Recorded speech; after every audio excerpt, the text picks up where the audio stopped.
आणि आपण पवित्र आत्म्याची जी 9 वरदानं आहे ती कशा प्रकारे कार्य करता हे आपण काय करत आहोत शिकत आहोत. आणि पवित्र आत्म्याच्या वरदानाबरोबर पवित्र आत्म्याची फळ देखील काम करतात.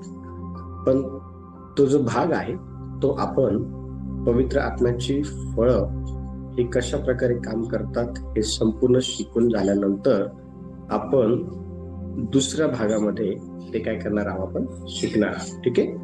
आता आपण यावेळेला पाहणार आहोत पवित्र आत्म्याच्या वरदानामधलं जे 7व्या क्रमांकाचं वरदान आहे. कोणी सांगेल का ते कोणतं आहे 7व्या क्रमांकाचं वरदान? आत्मे ओळखण्याची शक्ती.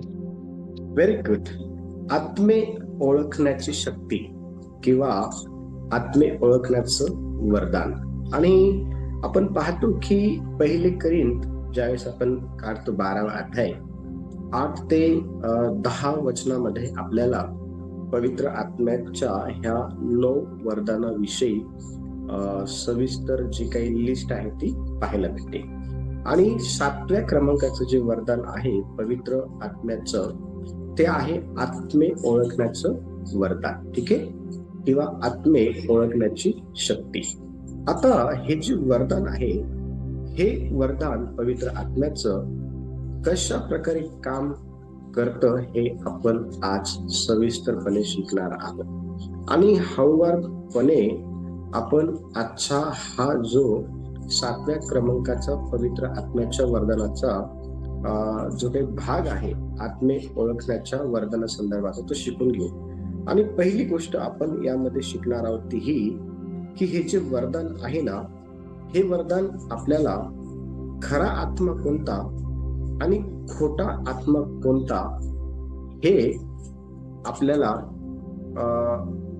ओळखण्याकरता ना किंवा खरा आत्मा कोणता आहे किंवा खोटा आत्मा कोणता आहे याविषयीची जी काही समज आहे किंवा याविषयीची जी काही ओळख आहे ती आपल्याला ह्या पवित्र आत्म्याच्या आत्मे ओळखण्याच्या वरदानाच्या द्वारे होते.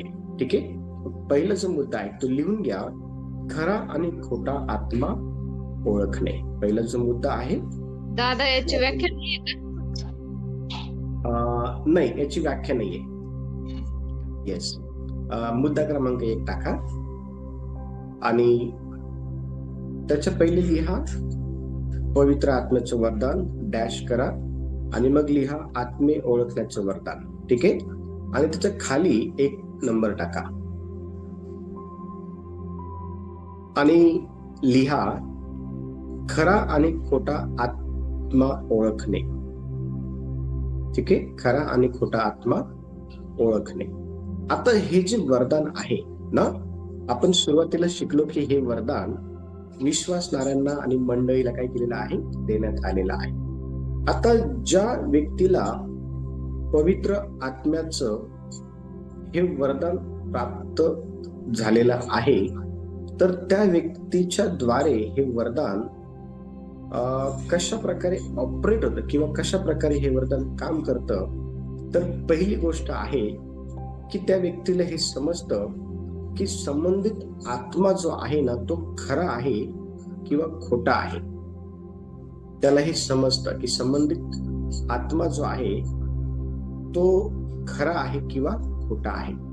आता हे समजण्याकरता आपण यावेळेला 1 योहान 4था अध्याय आणि पहिलं वचन आपण काढणार आहोत. 1 योहान 4था अध्याय आणि पहिलं वचन आपण वाचू. आणि ह्या ठिकाणी काय म्हटलेलं आहे कोणीतरी वाचण्यासाठी मला मदत करा हळूवारपणे. प्रियजन हो, प्रत्येक आत्म्याचा विश्वास धरू नका, तर ते आत्मे देवापासून आहेत किंवा नाहीत याविषयी त्यांची परीक्षा करा, कारण पुष्कळ खोटे संदेष्ट जगात उठले आहेत. Very good. आता बघा ह्या ठिकाणी आपल्याला एक गोष्ट करण्यासाठी सांगितली आहे आणि ती जर कोणती आहे तर ती ह्या वचनामध्ये आपल्याला पाहायला भेटते की आपण प्रत्येक जो आत्मा आहे ना त्याची आपण परीक्षा जी आहे ती केली पाहिजे. आणि परीक्षा काय आहे की हा आत्मा देवाकडून आहे की नाही लक्ष द्या, हा आत्मा देवाकडून आहे किंवा नाही. कारण वचनामध्ये या ठिकाणी आपल्याला स्पष्टपणे हे समजतं की आपल्याला प्रत्येक आत्म्याचा विश्वास जो आहे ना तो धरण्यासाठी सांगितलेला नाहीये. मग काय करण्यासाठी सांगितलेलं आहे, तर आपल्याला हे सांगितलेलं आहे की तो जो आत्मा आहे तो देवाकडून आहे किंवा नाही ह्याची आपण परीक्षा केली पाहिजे. कारण अनेक वेळा आपण प्रत्येक आत्म्यावरती विश्वास ठेवतो आणि आपण परीक्षा करत नाही की हा आत्मा देवाकडनं आहे किंवा नाही. याची परीक्षा न करता आपण ज्यावेळेस त्या आत्म्यावरती विश्वास ठेवतो, कालांतराने जसे दिवस पास होता तेव्हा आपल्याला कळतं की संबंधित व्यक्ती जो आहे ना हा देवाकडून नाहीये किंवा हा खोटा आहे. कारण वचनामध्ये लिहिलेलं आहे की अनेक असे खोटे जे आत्मे आहेत ते देखील काय आहे माहिती का, ह्या जगामध्ये अनेकांना फसवताना आपल्याला पाहायला भेटतात.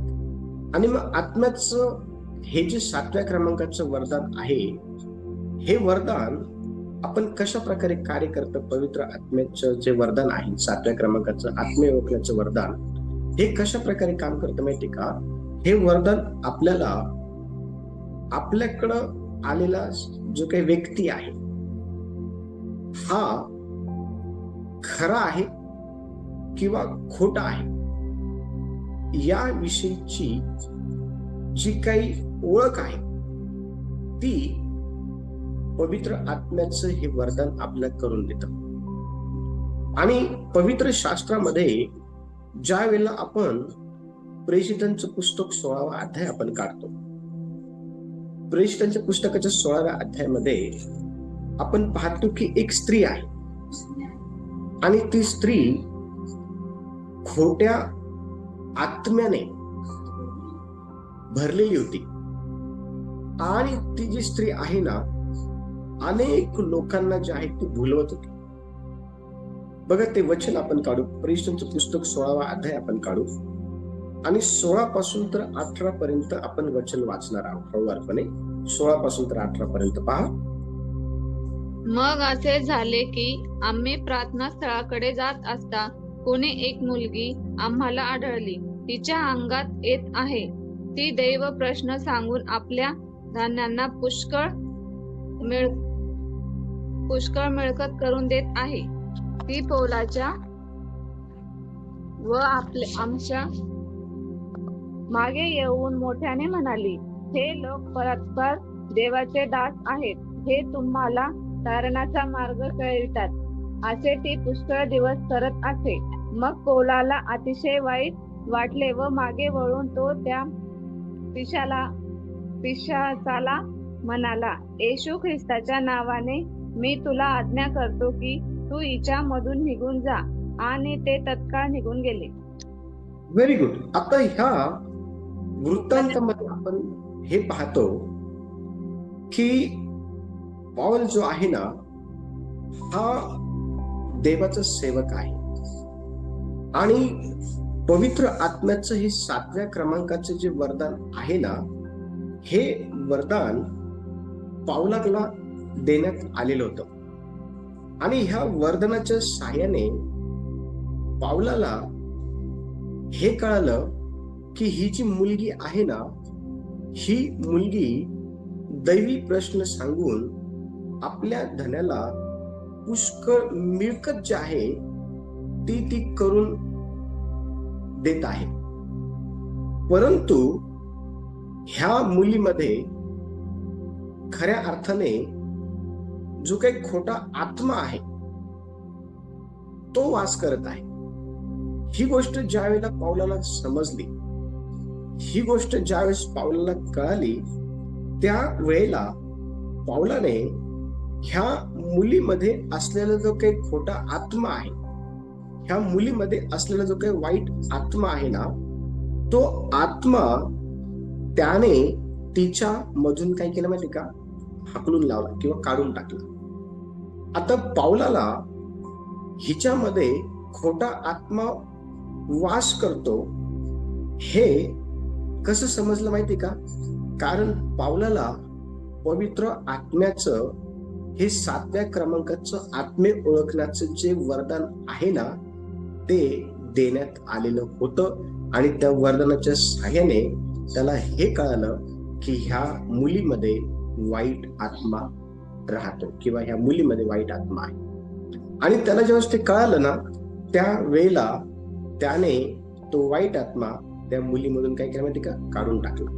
लक्ष द्या, पवित्र आत्म्याचं हे जे वरदान आहे ना, हे वरदान आपल्याला खरा आत्मा कोणता आणि खोटा आत्मा कोणता यातला जो काही फरक आहे ना, त्याची ओळख करून देतो किंवा तो स्पष्ट करतो. समजलं?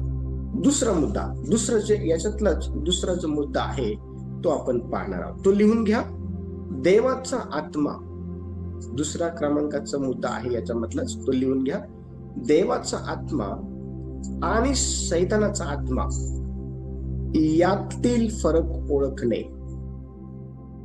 देवाचा आत्मा आणि सैतानाचा आत्मा. पहिले आपण बघितलं होतं खरा आत्मा आणि खोटा आत्मा ओळखणे. आता दुसऱ्या क्रमांकाचा मुद्दा हा आहे की देवाचा आत्मा आणि सैतानाचा आत्मा ओळखणे. ठीक आहे? आता लक्ष द्या, जर तुमच्याकडं आत्मे ओळखण्याचं वरदान नसेल तर तुम्हाला हा आत्मा सैतानाचा आहे का हा आत्मा देवाचा आहे हे ओळखणं खूप कठीण जाईल.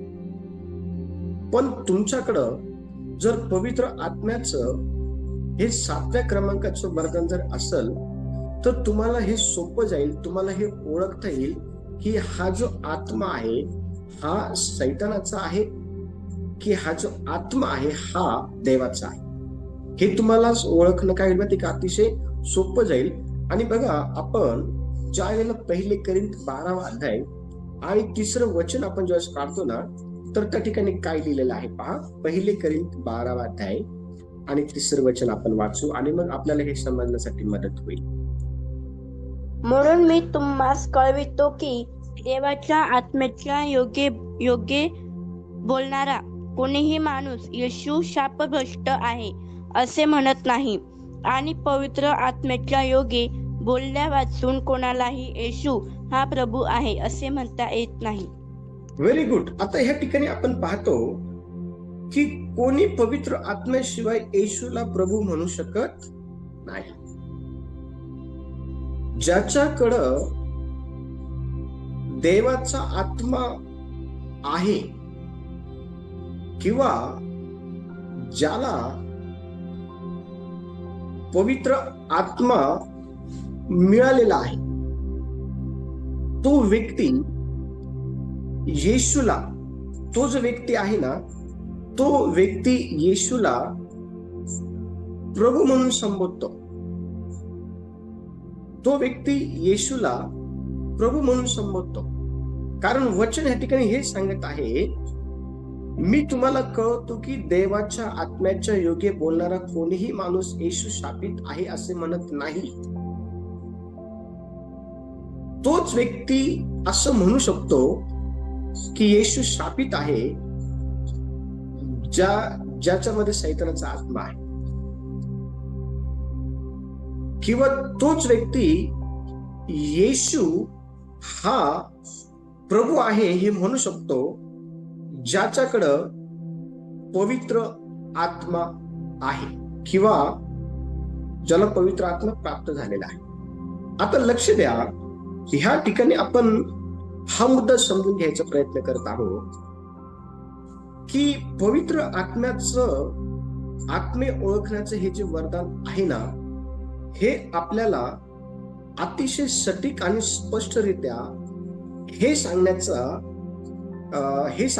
सांगत असतं की हा जो आत्मा आहे हा देवाकडून आहे किंवा हा जो आत्मा आहे हा सैतानाकडून आहे. मग आपल्याला यातला फरक ज्या वेळेला स्पष्ट होतो ना, त्यावेळेला आपल्याला निवड करता येते. त्यावेळेला त्या निवडी संदर्भात आपल्याला जे आहे ना त्या खऱ्या गोष्टी ना घेऊन पुढे जे आहे ते जात नाही तर देवाचे गौरव करण्याकरता. आणि ह्या ठिकाणी वचनात स्पष्टपणे सांगितलेलं आहे की पवित्र आत्म्याच्या योग्य बोलल्या वाचून कोणालाही येशू हा प्रभू आहे असे म्हणता येत नाही. म्हणजे एखाद्या व्यक्तीला जर येशू हा प्रभू आहे असं म्हणायचं असेल तर त्या व्यक्तीला येशू हा प्रभू आहे हे म्हणण्याकरता देवाचा आत्मा, ज्याला आपण पवित्र आत्मा म्हणतो, तो तर मदत करत असतो. लक्षात, कारण पवित्र आत्म्याशिवाय हे बोलणं अशक्य आहे की येशू हा काय आहे, प्रभू आहे. दुसरा त्याच्यामधला जो उदाहरण जे आहे त्याच्यामधलं ते समजण्यासाठी मदत आपण घेणार आहोत. कोणीतरी मत्तयाचे पुस्तक 12 अध्याय आणि 22 पासून तर 28 वचन ज्यावेळेस आपण वाचतो ना, तर ह्या ठिकाणी जे काही फरीसी लोक आहेत ते येशूकडे आलेले आपल्याला पाहायला भेटतात. फरीसी लोक, आणि फरीसी लोकांनी येशूवरती जे आहे ना तो सैतानाच्या सामर्थ्याने आपण पाहतो की भूत काढतो अशा प्रकारचा आरोप त्यांनी येशूवरती ठेवलेला होता. परंतु बघा येशू त्या ठिकाणी कशा प्रकारे त्यांना जे आहे त्यांचा जो भ्रम आहे त्या लोकांचा की येशू हा सैतानाच्या साहाय्याने भूत काढतो, तो भ्रम येशूने कशा प्रकारे दूर केला ते आपण पाहणार आहोत. आणि मत्तयाचे पुस्तक जर आपण काढलं 12 अध्याय, मत्तयाचे पुस्तक 12 अध्याय आणि ज्यावेळेला आपण 22 वचनापासून तर 28 वचनापर्यंत वाचतो ना, हा शास्त्र फार मोठा आहे परंतु सर्वच आपण वाचणार आहे, पण आपण काही अंशी काही गोष्टी ज्या आहेत ते वाचणार. कोणीतरी 24 वचन कोणीतरी वाचा, वचन 24. परंतु परुषे हे ऐकून म्हणाले, भूतांचा अधिपती जो बालजबूल त्याच्या सहाय्याशिवाय हा भूते काढीत नाही. आता बघा ह्या ठिकाणी आपण पाहतो की परुषी जे लोक आहे ना, परुषी लोक हे त्या ठिकाणी येशू सैतानाच्या साहाय्याने भूत काढतो अशा प्रकारचा जो आरोप आहे ना तो त्याच्यावर ठेवण्यात आलेला होता. आणि येशूला आपण ह्या ठिकाणी पाहतो की आत्मे ओळखण्याचं हे जे पवित्र आत्म्याचं 7व्या क्रमांकाचं वरदान आहे ना ते प्राप्त झालेलं होतं किंवा ते त्याच्यामध्ये होतं. पवित्र आत्म्याचं हे जे आत्मे ओळखण्याचं वरदान आहे ना हे त्याच्याकडे होतं. आणि त्या आत्मे ओळखण्याच्या वरदानाच्या साहाय्याने येशूने वचन 25 मध्ये बघा त्यांच्या मनातील कल्पना ज्या आहे ना त्या ओळखल्या. आणि त्यांच्या मनातील कल्पना ओळखण्यासाठी पवित्र आत्म्याच्या ह्या आत्मे ओळखण्याच्या वरदानांनी काय केलं होतं, येशूला सहाय्य केलं ते समजून घेण्यासाठी. बघा वचन 25 मध्ये काय लिहिलेलं आहे, वचन 25. त्याने त्यांच्या मनातील कल्पना ओळखून त्यास म्हटले, आपणास फूट पडलेले प्रत्येक राज्य ओसाड पडते आणि आपसात फूट पडलेले प्रत्येक नगर किंवा घर टिकणार नाही. ह्या ठिकाणी आपण पाहतो की जे फरीसी वर्गाचे लोक आहेत ना, जे फरीसी वर्गाचे लोक आहे ना, किंवा जे आपण पाहतो की जे येशूवरती तो सैतानाच्या साहाय्याने भूत काढतो अशा आरोप ठेवणारे जे लोक आहे ना त्या लोकांच्या मनातलं जो काही भ्रम आहे ना, भ्रम तो येशूने ह्या वृत्तांतात काय केलं माहिती का, दूर केलेला आपल्याला पाहायला भेटतो. म्हणजे मला तुम्हाला हे शिकवायचं आहे, तुम्हाला हे सांगायचं आहे की देवाचा आत्मा कोणता आहे आणि त्याचं काम कोणतं आहे, सैतानाचा आत्मा कोणता आहे आणि त्याचं काम कोणतं आहे, याची ओळख करून देण्याची जी काही क्षमता आहे किंवा याची ओळख करून देण्याची जी काही शक्ती आहे ना ती पवित्र आत्म्याच्या वरदानामध्ये आहे. आणि ह्या ठिकाणी आपल्याला अतिशय स्पष्टपणे हा वृत्तांत वाचल्यानंतर हे समजतं की येशू हा देवाच्या आत्म्याच्या साहाय्याने लोकांमधले काय करत होता, भूत काढत होता. आणि फरीसी हे सैतानाच्या आत्म्याच्या साहाय्याने येशूवरती तो सैतानाच्या साहाय्याने भूत काढतो अशा प्रकारचा आरोप ठेवत असताना आपल्याला दिसून येत आहे. आता या ठिकाणी स्पष्ट आहे की देवाचा आत्मा कोणता आहे आणि सैतानाचा आत्मा कोणता आहे. सैतानाचा आत्मा लोकांना भ्रमामध्ये टाकतो. सैतानाचा आत्मा हा देवाच्या लोकांवरती आरोप प्रत्यारोप करण्याकरता काय करतो माहिती का, उपसो तो करत असतो. लक्ष द्या. पण देवाचा जो आत्मा आहे ना, सैतानाच्या प्रत्येक वाईट गोष्टीला खोडत चालतो. लक्ष द्या. हे सामर्थ्य आहे आत्मे ओळखण्याच्या वरदानामध्ये. हे ते सामर्थ्य आहे. आणि म्हणून आपल्याला पवित्र आत्म्याच्या प्रत्येक वरदान हे कशा प्रकारे कार्य करतं हे समजणं अतिशय गरजेचं आहे. ज्या वेळेला आपल्याला हे समजेल ना, त्यावेळेला आपल्याला पवित्र शास्त्र वाचताना कळेल की कोणतं वरदान त्या ठिकाणी कार्य करत आहे. ते समजणं सोपं जाईल आपल्याला, अधिक आपल्याला मदत होईल. तिसरा जो भाग आहे, तिसरा भाग लिहून घ्या. याच्यातला तिसरा भाग, खरा आणि खोटा भविष्यवाणी करणारा, खरा आणि खोटा भविष्यवाणी करणारा ओळखणे. खरा आणि खोटा भविष्यवाणी करणारा ओळखणे. लक्ष द्या. आता हे जे वरदान आहे ना, हे वरदान आपल्याला ओळख करून देतं की खरी भविष्यवाणी कोणती आहे आणि खोटी भविष्यवाणी कोणती आहे. परत एकदा सांगतो, पवित्र आत्म्याचं हे जे वरदान आहे, आत्मे ओळखण्याचं वरदान, हे आपल्याला खरी भविष्यवाणी कोणती आणि खोटी भविष्यवाणी कोणती याच्यातला फरक जो आहे ना, ते तो स्पष्ट करतो.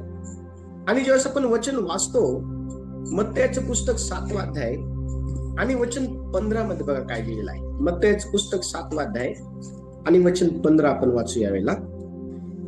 खोट्या संदेष्टांविषयी जपून राहा. ते मेंढराच्या वेशाने तुमच्याकडे येतात, पण ते आंतरिक क्रूर लांडगे आहेत. बघा, ह्या ठिकाणी आपल्याला सावधगिरीचा जो काही इशारा आहे तो देण्यात आलेला आहे. आणि वचन सांगत आहे की तुम्ही जे संदेष्टे आहे ते ज्या वेळेला भविष्यवाणी करतात, त्यावेळेला त्यांची जी भविष्यवाणी आहे ना, ती खरी आहे किंवा खोटी आहे हे समजून घेतल्याशिवाय त्यांच्यावरती विश्वास ठेवू नका. त्यांच्यापासून जपून राहा. आणि खरी किंवा खोटी भविष्यवाणी याच्यातला फरक स्पष्ट करून सांगण्याचं जे काही सामर्थ्य आहे ना, हे पवित्र आत्म्याच्या आत्मे ओळखण्याच्या ह्या वरदानामध्ये आहे. आणि ह्या ठिकाणी देवाचं जे सांगत आहे की खोट्या संदेष्टांविषयी जपून राहा, कारण ज्या वेळेला ते तुमच्याकडे येतील ना, त्यावेळेला ते तुमच्याविषयी अशी भविष्यवाणी करतील की जी तुम्हाला असं वाटेल की ते देवाकडूनच आहे, किंवा ते तुमच्या समोर असं सोंग घेतील की ते देवाचे संदेष्टे आहे. परंतु लक्ष द्या, वचनामध्ये स्पष्टपणे देवाचं वचन आपल्याला हे सांगत आहे की कशा प्रकारे ती जी लोक आहेत ना, ती लोक मेंढराच्या वेशाने, किंवा ती जी लोक आहे ना, खऱ्या देवाच्या सेवकाच्या वेशाने तुमच्याकडे येतील, परंतु ते खरे देवाचे सेवक नाहीये, परंतु ते खरे मेंढर नाहीये. ते आंतरिक खोटे भविष्यवाणी करणारे संदेष्टे आहे. ते आंतरिक खोटे देवाचे, ते काय माहिती का, दाखवतात काय मी देवाचे माणूस आहोत, पण ते देवाचे माणसं नाहीये. लक्ष द्या, ते खोटे आहेत. ते आंतरिक क्रूर लांडगे आहेत. आणि ते कशासाठी येतात माहिती का?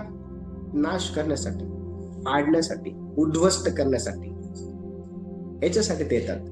आणि पवित्र आत्म्याचं हे जे वरदान आहे ना, हे वरदान आपल्याला अतिशय सटीकपणे हे समजण्याकरता मदत करतं की ही जी भविष्यवाणी आहे ना, ही खऱ्या देवाच्या सेवकाने केलेली आहे का ही खोट्या व्यक्तीने केलेली आहे. खोटी भविष्यवाणी आणि खरी जी भविष्यवाणी आहे ना, याच्यातला फरक हे वरदान आपल्याला करून देत असतं. आणि बघा, पवित्र शास्त्र ज्या वेळेला आपण पहिले राजे 22वा अध्याय वाचतो ना, तर पहिले राजे 22व्या अध्यायामध्ये आपल्याला देवाचा जो खरा संदेष्ट आहे, देवाचा जो खरा भविष्यवक्ता आहे, ज्याचं नाव मिखाया आहे, लक्ष द्या, ज्याचं नाव मिखाया आहे, तो त्या ठिकाणी राजाला जे आहे ना, राजाला खरा संदेश सांगत होता. खरी जी काही भविष्यवाणी आहे ती तो राजाला सांगत होता. खरं देवाचं जे काही म्हणणं आहे ना, तो त्या ठिकाणी राजाला सांगत होता. पण असे 400 खोटे संदेष्टे होते जे राजाला फसवत होते. असे 400 खोटे काय होते माहिती का, संदेष्टे होते जे राजाला काय करत होते, फसवत होते. तुम्हाला यातला जर सविस्तर भाग समजून घ्यायचा असेल तर 22वा जो अध्याय आहे पहिले राजाचा, तो संपूर्ण जर वाचला तर तुम्हाला समजेल की कशा प्रकारे 400 खोटे संदेष्टांनी राजाला जे आहे ना फसवलं. आणि तुम्हाला हे पण समजेल की कशा प्रकारे देवाचा संदेष्टा, ज्याचं नाव मिखाया आहे, त्याने राजाला खरा जो संदेश आहे तो सांगितला. लक्ष द्या, देवाच्या आत्म्याचं हे जे 7व्या क्रमांकाचं वरदान आहे ना, आत्मे ओळखण्याचं वरदान, हे तुम्हाला हे समजून घेण्याकरता मदत करेल की हा खरा संदेष्टा, खरी भविष्यवाणी आहे का ही खोटी भविष्यवाणी आहे, हा खरा देवाचा सेवक आहे की हा खोटा व्यक्ती आहे, हे समजण्याकरता हे जे वरदान आहे हे तुम्हाला काय करायला माहिती का, मदत करेल. त्याच्यातला जो चौथा भाग आहे तो लिहून घ्या. चौथा जो भाग आहे, चौथा मुद्दा, तो आहे वाईट आत्म्यांचा प्रभाव ओळखणे आणि त्यांना हाकलून लावणे किंवा त्यांना काढून टाकणे. चौथ्या क्रमांकाचा जो मुद्दा आहे तो लिहा. वाईट आत्म्यांचा प्रभाव ओळखणे आणि त्यांना काढून टाकणे किंवा हाकलून लावणे. ठीक आहे.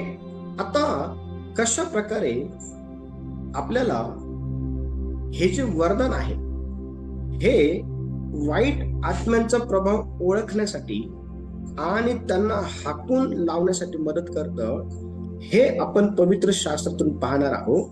आणि मत्तयाचं पुस्तक 8वा अध्याय आणि त्याचं जे वचन 16 आहे, वचन 16 बघा, त्या ठिकाणी काय लिहिलेलं आहे.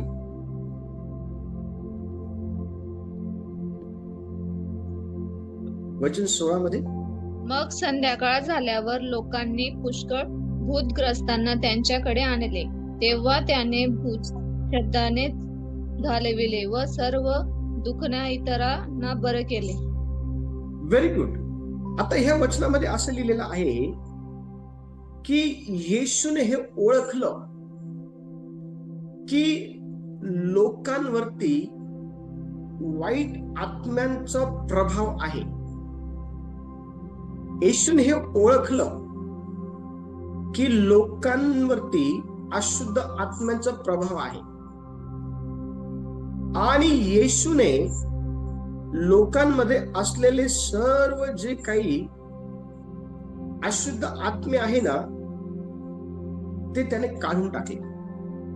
पण येशूला लोकांमध्ये वाईट आत्मे किंवा अशुद्ध आत्मे आहे किंवा अशुद्ध आत्म्यांचा प्रभाव लोकांवरती आहे हे कसं समजलं, हे जर माहिती करून घ्यायचं असेल तर आपल्याला हे पाहायला भेटतं की येशूमध्ये पवित्र आत्मे ओळखण्याचं हे जे वरदान आहे ना हे ऑपरेट होत होतं नेहमी, किंवा हे वरदान येशूच्या द्वारे कार्य करत होतं.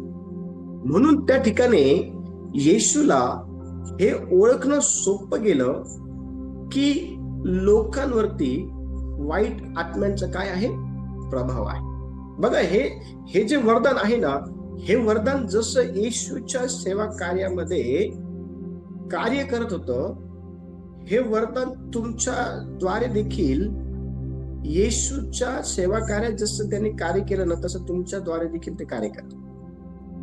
आणि म्हणून ह्या वरदानाची लालसा जी आहे ती तुम्ही करणं फार गरजेचं आहे. हे वरदान देवाने आपल्याला द्यावं यासाठी आपण देवाकडे प्रार्थना करणं फार गरजेचं आहे.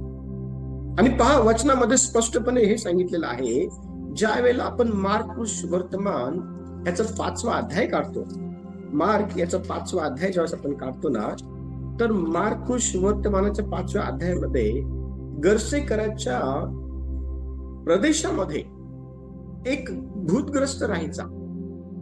गर्सेकराच्या प्रदेशामध्ये आपण पाहतो की एक भूतग्रस्त जे आहे ना तो राहत होता, आणि त्या भूतग्रस्ताला आपण प्रभू येशू ख्रिस्त जो आहे ना, प्रभू येशू ख्रिस्त हा त्या प्रदेशामध्ये आपल्या शिष्यांसह जात आहे. गणेशराचा जो प्रदेश आहे ना, गर्सेकरचा जो प्रदेश आहे, त्या प्रदेशामध्ये येशू आपल्या शिष्यांबरोबर काय करताय माहिती का, जात आहे. का जाते माहिती का? कारण ज्या व्यक्तीमध्ये अशुद्ध आत्मध्ये, येशूला हे कळालं, शिष्यांना त्या ठिकाणी कळालं नव्हतं की म्हणजे येशू त्या ठिकाणी ह्या व्यक्तीलाच बरं करण्यासाठी चाललेलं आहे, त्याला ते कळालेलं नव्हतं. कारण जाताना आपण पाहतो की येशू त्या ठिकाणी जाण्यासाठी निघाला ना, तर समुद्रामध्ये मोठं वादळ आलेलं आहे, लाटा आलेल्या आहे, आणि त्या ठिकाणी सिच्युएशन जी आहे ती अतिशय भयानक आहे. कारण त्या ठिकाणी शिष्यांना आपण असं बोलताना पाहत आहोत की शिष्य हे येशूकडे आले आणि शिष्यांनी येशूकडे विनंती केली, आणि शिष्य येशूला म्हणाले की गुरुजी उठा, कारण आपण बुडत आहोत. आणि लक्ष द्या, समुद्रामध्ये आलेलं वादळ, समुद्रामध्ये आलेल्या जे काही लाटा आहे ना, त्या लाटात ते वादळ सैतानानेच काय केलं माहिती का, समुद्रामध्ये पाठवलेलं होतं. का पाठवलं होतं माहिती का? कारण गर्सेकराच्या प्रदेशामध्ये असलेला हा जो व्यक्ती आहे ना, त्याच्यामध्ये एक भूत नव्हतं,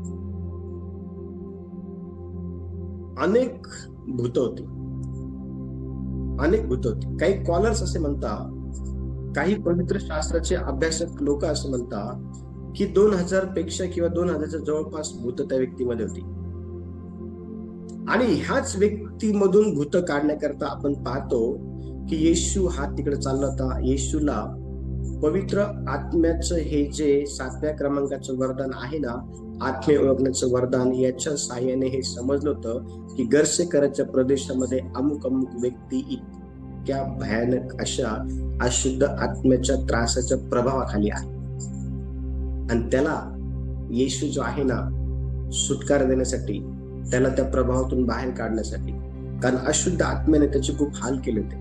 तुम्ही जर ही संपूर्ण स्टोरी जर वाचली तर तुम्हाला समजेल की कशा प्रकारे अशुद्ध आत्मे, कशा प्रकारे हे जे भूत आहे कशा प्रकारे लोकांना त्रास देतात, हे तुम्हाला कळलं. येशूला त्याची सिच्युएशन कळाली होती.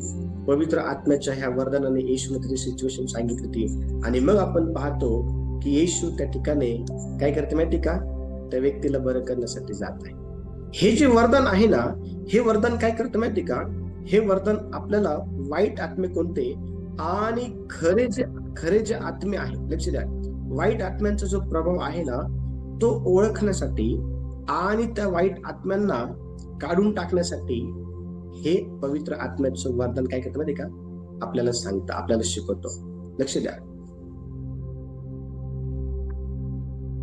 येस, लक्ष द्या. हे जे वरदान आहे ना, हे वरदान आपल्याला काय करतं माहिती का, ह्या ज्या गोष्टी आहे ह्या गोष्टी आपल्याला काय करतं माहिती का, शिकवतो. लक्ष द्या. आपण ज्या वेळेला पाहतो ना, तर अशुद्ध आत्मे हे आपल्या जीवनामध्ये खूप डॅमेजेस आणतात. अशुद्ध आत्मे हे आपल्या जीवनामध्ये आपली खूप हानी जी आहे ते घेऊन येत असतात. खूप हानी, खूप म्हणजे खूप. पवित्र शास्त्रामध्ये कशा प्रकारे अशुद्ध आत्म्याने लोकांचं जीवन उद्ध्वस्त केलेलं आहे याची अनेक उदाहरणं आहेत. येणाऱ्या दिवसांमध्ये आपण ते शिकणार आहोत. येणाऱ्या दिवसांमध्ये आपण ते शिकणार आहोत, निश्चित आपण शिकूत आपण. ठीक आहे. तर मला तुम्हाला हे सांगायचं आहे की हे जे वरदान आहे ना, आत्मे ओळखण्याचं वरदान, हे वरदान आपल्याला मदत करते की वाईट आत्म्यांचा जो प्रभाव आहे ना तो ओळखण्यासाठी आणि त्या वाईट आत्म्यांना त्या व्यक्तीच्या जीवनातून हाकलून लावण्यासाठी हे आत्म ओळखण्याचं वरदान आहे ना, आपल्याला ते समजण्यासाठी काय करतात, मदत करतं. ठीक आहे. पुढचा 4 क्रमांकाचा मुद्दा लिहा, 5 क्रमांकाचा मुद्दा. 5वा मुद्दा लिहा, लोकांचे खरे मनोगत ओळखणं. मनोगत म्हणजे मनातल्या गोष्टी. ठीक आहे. लोकांच्या मनातल्या गोष्टी काय आहे ते समजण्याचं जी काही समज आहे किंवा शक्ती आहे किंवा सामर्थ्य आहे, हे वरदान आपल्याला देत असतो. आणि बघा वचन काय सांगितलं, पहिले शमूएल 16वा अध्याय आणि वचन 7. बघा काय म्हणतंय वचन 7. वचन 7 पहा कोणीतरी. पहिले शमूएल 16वा अध्याय आणि 7 वचन.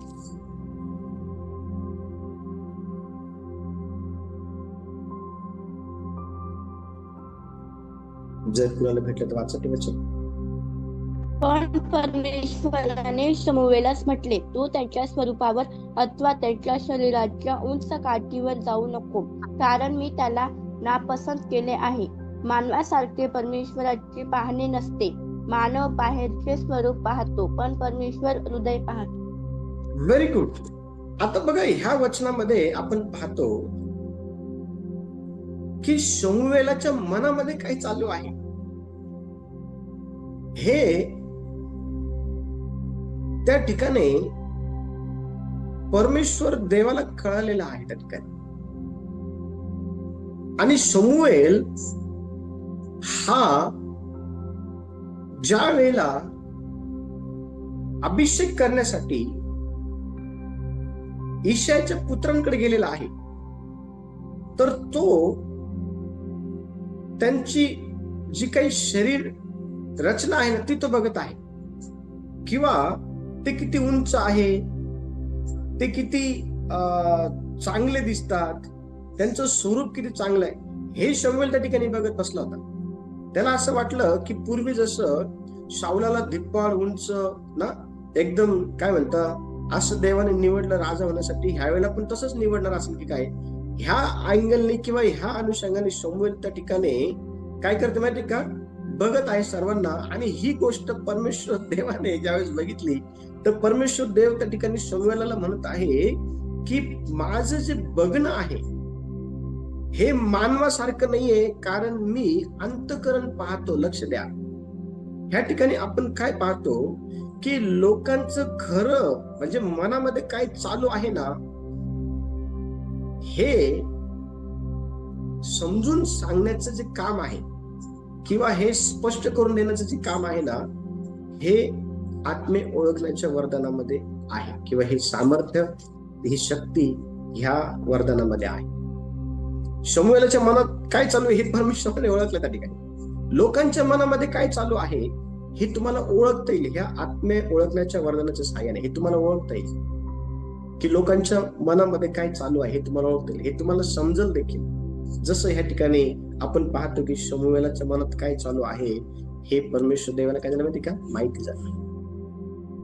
आणि बघा हे वरदान पेत्राच्या द्वारे काय झालं माहिती का, ऑपरेट झालं. ज्या वेळेला आपण प्रेषितांची कृत्य 5वा अध्याय आणि 1 ते 10 वचन आपण वाचू ना, त्या ठिकाणी हनन्या आणि सफेरा हे दोघं पती पत्नी आहे. आणि पेत्राने ओळखलं, पेत्राला समजलं की हनन्या ह्याच्या मनामध्ये दुसरंच काहीतरी चालू आहे,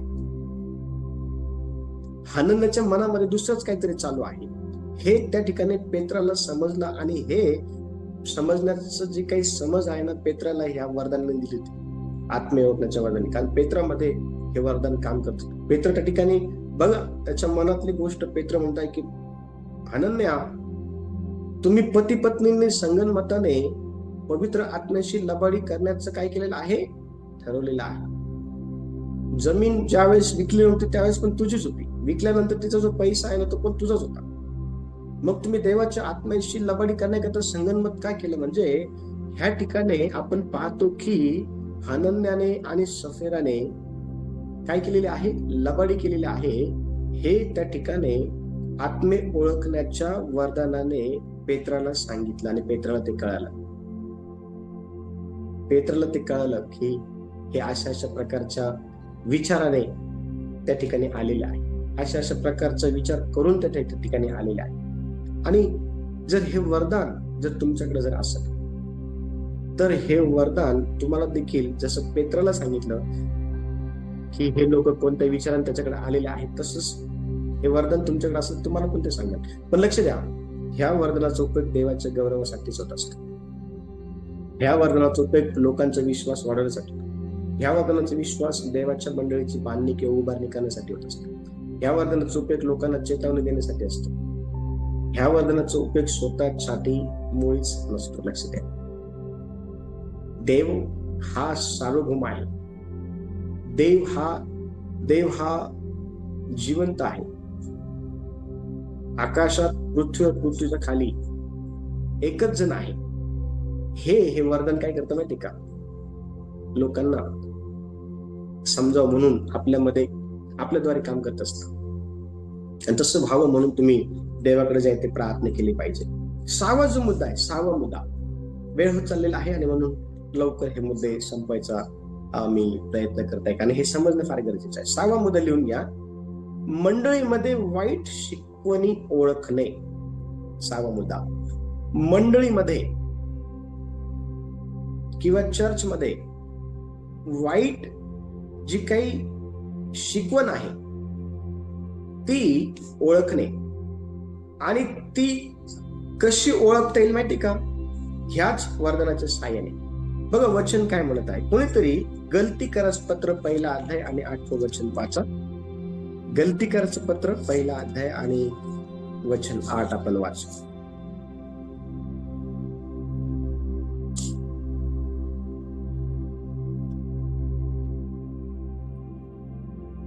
परंतु जी सुवार्ता आम्ही तुम्हाला सांगितली तिच्याहून निराळी सुवार्ता आम्ही सांगितली किंवा स्वर्गातून आलेल्या देवदूतांना सांगितली तरी तो शापग्रस्त असो. आता बघा, ह्या ठिकाणी अतिशय स्पष्टपणे हे सांगण्यात आलेलं आहे की जी सुवार्ता आम्ही तुम्हाला सांगितली ना ती खरी आहे,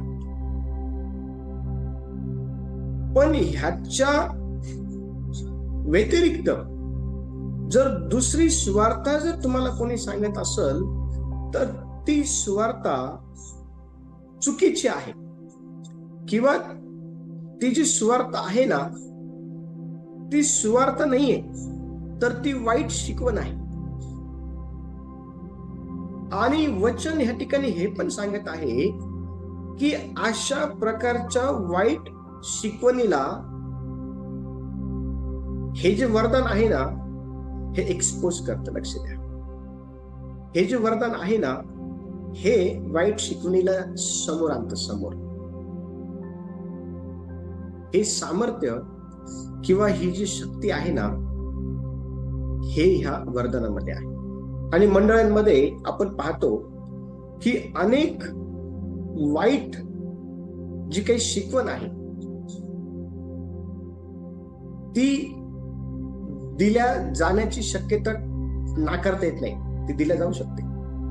जी काही वाईट शिकवण आहे किंवा सुवार्थ आहे. सुवार्थ काय आहे येणाऱ्या दिवसांमध्ये आपण ते शिकणार. आपण अर्धा भाग शिकलेला आहोत सुवार्थे संदर्भात. आपण पहिले 5 जे काही आध्यात्मिक नियम आहेत ते आपण शिकलो आहे. ठीक आहे, जर तुम्ही विसरले असाल तर मग YouTube वरती मला असं वाटतं की ते अवेलेबल आहे. लक्ष द्या, सुवार्थ काय हा भाग बऱ्याच अंश आपण शिकलो आहे. मला तुम्हाला हे सांगायचं आहे की जी काही सुवार्ता खरी आहे ना तिच्या व्यतिरिक्त दुसरी सुवार्ता जर कोणी सांगत असेल तर ती सुवार्ता नाहीये, ते वाईट शिक्षण आहे. आणि ते वाईट शिक्षण एक्सपोज कोण करतं माहिती का? देवाच्या आत्म्याचं हे वरदान करत असतं. बघ कशा प्रकारे हे झालेलं आहे. गलतीकराचं पत्र 3 अध्याय आणि पहिलं वचन वाचा. गलती 3:1. अहो बुद्धिहीन गलतीकरांनो, वधस्तंभावर खेळलेला येशू ख्रिस्त यांच्या डोळ्यापुढे वर्णन करून ठेवला होता, त्या तुम्हाला कोणी भुरळ घातली आहे. Very good. आता गलतीकराची जी मंडळी आहे ना त्या मंडळीतील विश्वासणाऱ्यांना संत पौल ह्या वचनामध्ये आपल्याला सावध राहण्याचा इशारा काय माहिती का देताना दिसून येतो. आणि त्यांना संत पौल हे म्हणत आहे की वधस्तंभावर खेळलेला येशू ख्रिस्त ज्याच्या डोळ्यापुढे वर्णन करून ठेवला. गलतीकराच्या मंडळीतल्या लोकांना संत पौलाने वधस्तंभावर खेळलेल्या ख्रिस्ताविषयी अतिशय सटीकरित्या सांगितलेलं होतं, वर्णन करून सांगितलेलं होतं. आणि इतकं सटीकरित्या सांगून ठेवल्यानंतरही वचनात स्पष्टपणे सांगत आहे की सत्याचं पालन करू नये म्हणून तुम्हाला कोणी भुरळ घातली. लक्ष द्या, सुवार्ता जी काही खरी सुवार्ता आहे ती तुम्हाला सांगितली असताना पण जर कोणीतरी तुम्हाला त्या सुवार्तेच्या व्यतिरिक्त दुसरी सुवार्ता भुरळ घालून जर सांगत असेल तर मग तुम्ही सावध असणं फार गरजेचं आहे, कारण ती सुवार्ता नसून ती वाईट शिकवण आहे. हे ह्या ठिकाणी संत पौल आपल्याला गलतीकरांच्या विश्वासणाऱ्यांना सांगताना दिसून येत आहे. हे जे वरदान आहे ना, हे वरदान काय करतं माहितीये का? हे वरदान जी काही खोटी शिकवण आहे ना ती एक्सपोज करतं, समोर आणतं हे वरदान. जर तुमच्याकडं जर आत्मिक ओळखण्याचं वरदान असेल तर ह्या वरदानाच्या सहाय्याने तुम्हाला हे पण एक्सपोज करता येऊ शकतं की कोणती शिकवण खरी आहे आणि कोणती शिकवण काय आहे, खोटी आहे. हे पण तुम्हाला हे वरदान काय करतं ना ते का तुम्हाला ते समजून सांगते. अशा प्रकारे पवित्र आत्म्याचं हे जे वरदान आहे ना हे काम करतं. आणि शेवटचा मुद्दा, 7वा मुद्दा, देवाची योजना आणि दिशादर्शन ह्या वरदानाच्या सहाय्याने आपल्याला प्राप्त होतं. त्यासाठी रेफरन्स लिहून घ्या, वेळ झालेला आहे. यशायाचं पुस्तक 30 अध्याय आणि 31 वचन आणि ते समजण्यासाठी उदाहरण आहे प्रेषित 16 अध्याय 6 ते 10 वचन. हे ज्यावेळेस तुम्ही वाचाल तर तुम्हाला पवित्र आत्म्याच्या आत्मिक ओळखण्याच्या वरदानाच्या सहाय्याने हे समजण्यासाठी मदत होईल की देवाची योजना आणि दिशादर्शन काय आहे. ठीक आहे, हे जे आहे हे तुम्हाला समजण्यासाठी मदत होईल. देव या वचनाद्वारे सर्वांना आशीर्वाद देव.